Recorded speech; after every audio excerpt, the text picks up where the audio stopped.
जय श्री हरि। श्रीमद्भागवत महापुराणम तृतीय स्कंधः अथ तृतीयोऽध्यायः।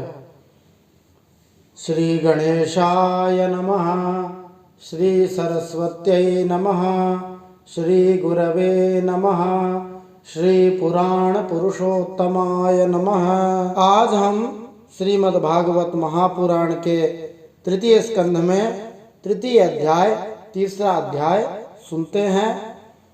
पिछले तृतीय स्कंध के द्वितीय अध्याय में हमने सुना, उद्धव जी जब 5 वर्ष के थे तब बालकों की तरह खेल में ही भगवान श्री कृष्ण की मूर्ति बनाकर उसकी सेवा पूजा में ऐसे तन्मय हो जाते थे कि कलेवे के लिए माता के बुलाने पर भी उसे छोड़कर जाना नहीं चाहते थे। उद्धव जी भगवान की एक दयालुता का स्मरण करते हैं। उद्धव जी कहते हैं, भगवान ने एक दुष्ट राक्षसी को वह परम गति प्रदान करी जो माता को मिलनी चाहिए। तो मन में प्रश्न आता है कि माता को मिलनी चाहिए, इसका मतलब क्या उन्होंने भगवान श्री कृष्ण का पालन पोषण किया था? ना, पालन पोषण नहीं किया था। तो फिर हो सकता है कि भगवान को कभी दूध पिलाया हो। कहा पिलाने तो दूध ही आई थी। अच्छा, तो दूध पिलाने आई थी और साथ में अपने स्तनों में हलाहल विष लगाकर आई थी। तो कहा विष लगाकर आई थी तो मारने की इच्छा से तो आई नहीं होगी, किसी और ने लगा दिया होगा। पिलाने का विचार तो दूध का ही रहा होगा। तो कहते नहीं नहीं, अपने स्तनों में हलाहल विष लगाकर और भगवान श्री कृष्ण को मार डालने की नीयत से दूध पिलाने के लिए आई थी और दूध पिलाया था। ऐसी दुष्टा को भी भगवान ने परम गति प्रदान करी जो माता को मिलनी चाहिए। उन भगवान के अलावा कौन दयालु है जिसकी शरण ग्रहण करें। उद्धव जी महाराज असुरों को भी भगवान का भक्त ही समझते हैं, क्योंकि वैर भाव जनित क्रोध के कारण उन असुरों का चित्त सदा भगवान में ही लगा रहता था।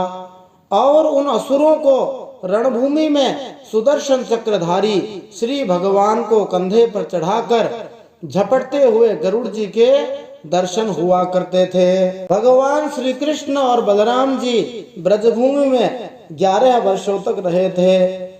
भगवान श्री कृष्ण और बलराम जी ब्रजवासियों को आकृष्ट करने के लिए कई प्रकार की बाल लीलाएं दिखाते थे।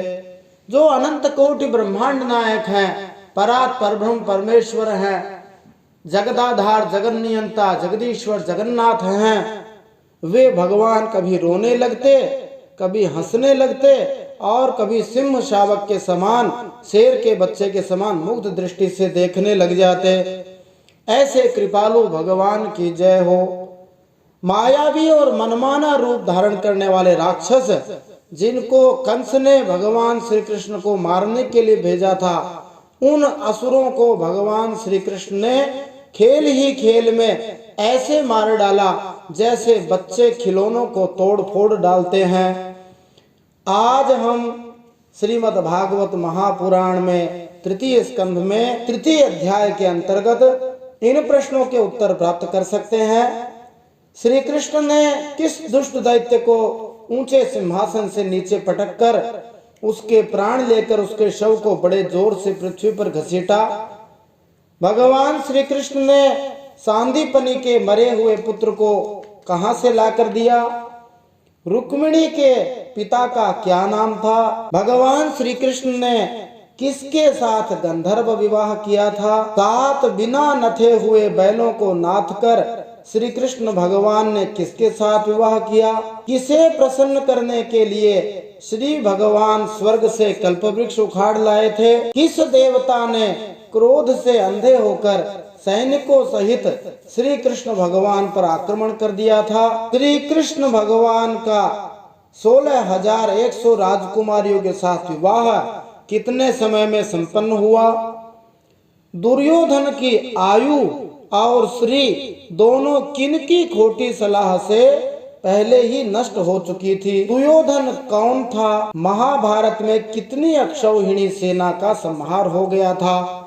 इन प्रश्नों के उत्तर आज हम इस तृतीय अध्याय में प्राप्त करते हैं।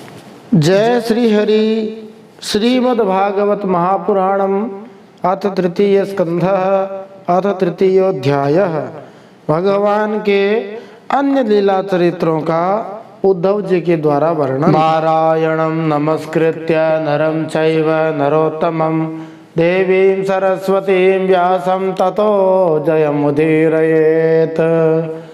भगवान श्री नरनारायण के चरणों में प्रणाम करते हुए, श्री गणेश जी महाराज के चरणों में प्रणाम करते हुए, सरस्वती माता के चरणों में प्रणाम करते हुए, वेदव्यास भगवान के चरणों में प्रणाम करते हुए, अनंत कोटि सब संत महात्माओं के चरणों में प्रणाम करते हुए श्रीमद् भागवत महापुराण में तृतीय स्कंध में तृतीय अध्याय सुनते हैं। उद्धव उवाच ततः स आगत्य पुरं स्वपित्रोः चिकीर्षया बलदेव संयुतः निपात्य तुंगाद्रिपुयूथनाथं हतं व्यकर्षाद्व्यसुमोजसोर्व्याम्। उद्धव जी कहते हैं, भगवान श्री कृष्ण अपने माता पिता देवकी वसुदेव को सुख पहुंचाने की इच्छा से बलदेव जी के साथ मथुरा पधारे और भगवान ने शत्रु समुदाय के स्वामी कंस को ऊंचे सिंहासन से नीचे पटककर उसके प्राण लेकर उसकी लाश को बड़े जोर से पृथ्वी पर घसीटा। सांदीपने सकृत प्रोक्तम ब्रह्माधीत्य सविस्तरम तस्मै प्रादाद्वरम पुत्रम मृतम पंचजनोदरात् समाहुता भीष्मक कन्यया ये श्रेयसवर्णेन बुभूषयैषां गान्धर्ववृत्त्या विशतां स्वभागां जरे पदामूर्ध्नि दधात् सुपर्णः। सांदीपनि मुनि के द्वारा एक बार उच्चारण किए हुए सांगोपांग वेद का अध्ययन करके दक्षिणा स्वरूप उनके मरे हुए पुत्र को पंचजन नामक राक्षस के पेट से यमपुरी से लाकर दे दिया। भीष्मक नंदिनी रुक्मिणी के सौंदर्य से अथवा रुक्मी के बुलाने से जो शिशुपाल और उसके सहायक वहां आए हुए थे, उनके सिर पर पैर रखकर गांधर्व विधि के द्वारा विवाह करने के लिए अपने नित्य संगिनी रुक्मिणी को वे वैसे ही हरण कर लाए जैसे गरुड़ जी अमृत कलश को ले आए थे। ककोद्मतो वेदन सोदमित्वा स्वयंवरेणाग्नजिति मुवाह ताद्भाग्नमाना नापि गृध्यतो ज्ञान जाग्ने क्षतः शास्त्रभृतः स्वशास्त्रैः प्रियं प्रभुर्ग्राम्य इव प्रियाया विधेत् सुरार्थात् द्युतरों यदार्थे वज्र्याद्रवातां सगणो रुषान्धः क्रीडामृगो नु नमयां वधूनाम्। स्वयंवर में 7 बिना नथे हुए बैलों को नाथ कर नागनजिति सत्या से विवाह किया। इस प्रकार मानभंग हो जाने पर मूर्ख राजाओं ने शस्त्र उठाकर राजकुमारी को छीनना चाहा। तब भगवान श्री कृष्ण ने स्वयं बिना घायल हुए अपने शस्त्रों से उन्हें मार डाला। भगवान विषयी पुरुषों के से लीला करते हुए अपनी प्राण प्रिया सत्यभामा को प्रसन्न करने की इच्छा से उनके लिए स्वर्ग से कल्पवृक्ष उखाड़ लाए। उस समय इंद्र ने क्रोध से अंधे होकर अपने सैनिकों सहित भगवान पर आक्रमण कर दिया था, क्योंकि वह देवराज इंद्र निश्चय ही अपनी स्त्रियों का क्रीड़ा मृग बना हुआ था। सुतामृदेखां वपुसाग्रसान्तां दृष्ट्वा सुनाभोन्मथितां धरित्र्या आमन्त्रितास्तात् तनयाय शेषं दात्वा तदन्तापुरमाविवेश तात्रारितास्ता नरदेवकन्याः कुजेन दृष्ट्वा हरिमार्तबन्धो उत्थाय सद्यो जगृहुः प्रहर्ष व्रीडानुराग प्रहितावलोकैः। अपने विशाल डील डोल से आकाश को भी ढक देने वाले अपने पुत्र भौमासुर को भगवान के हाथ से मरा हुआ देखकर पृथ्वी ने जब उनसे प्रार्थना की, तब भगवान श्री कृष्ण ने भौमासुर के पुत्र भगदत्त को उसका बचा हुआ राज्य देकर उसके अंतःपुर में प्रवेश किया। वहां भौमासुर द्वारा हरकर लाई हुई बहुत सी राजकन्याएं थीं। वे दीनबंधु श्री कृष्ण भगवान को देखते ही खड़ी हो गईं और सबने महान हर्ष, लज्जा एवं प्रेम पूर्ण चितवन से तत्काल ही श्री भगवान को पति रूप में वर्ण कर लिया। एक विवाह करने में, फेरे लेने में कम से कम 2 घंटे लगते हैं। 16,100 राजकुमारियों के साथ विवाह करने में श्री भगवान को कितना समय लगा, यह बात आगे के श्लोक में बताते हैं, भगवान की भगवत्ता बताते हुए।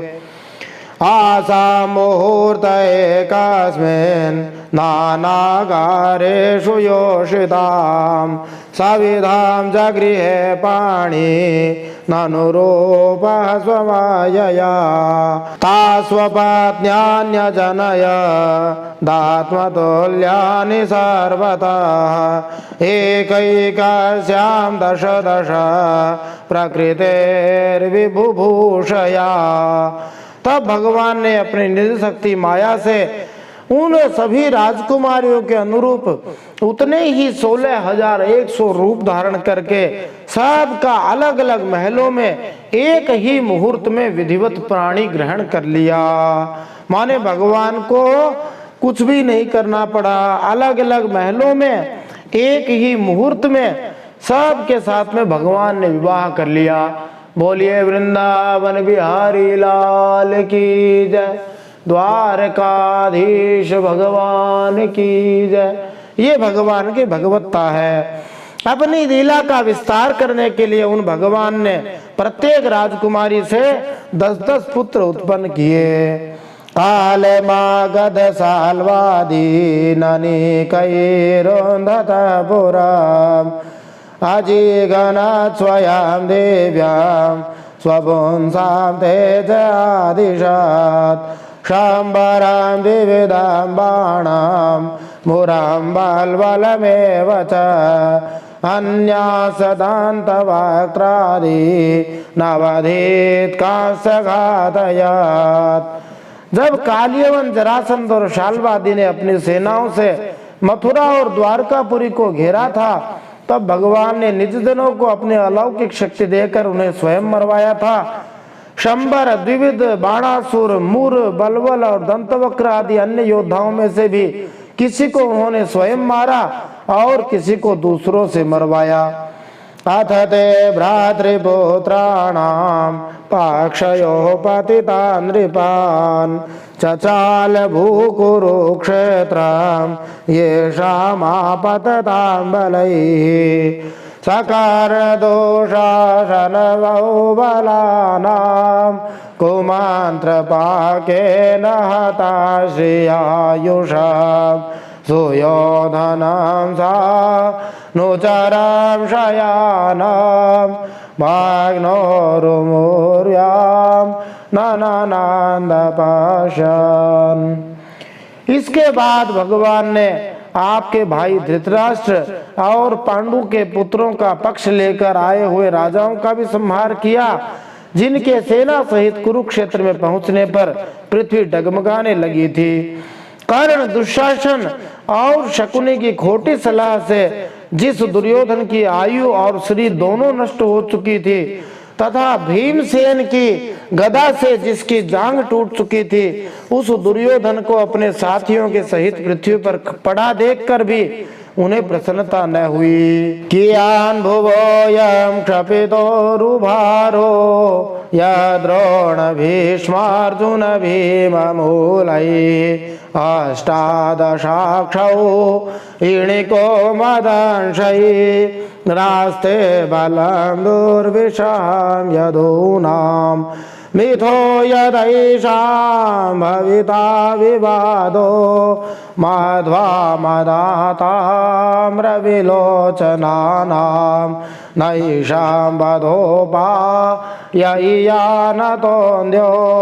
मयोद्यतेऽन्तर्दधते स्वयं स्म।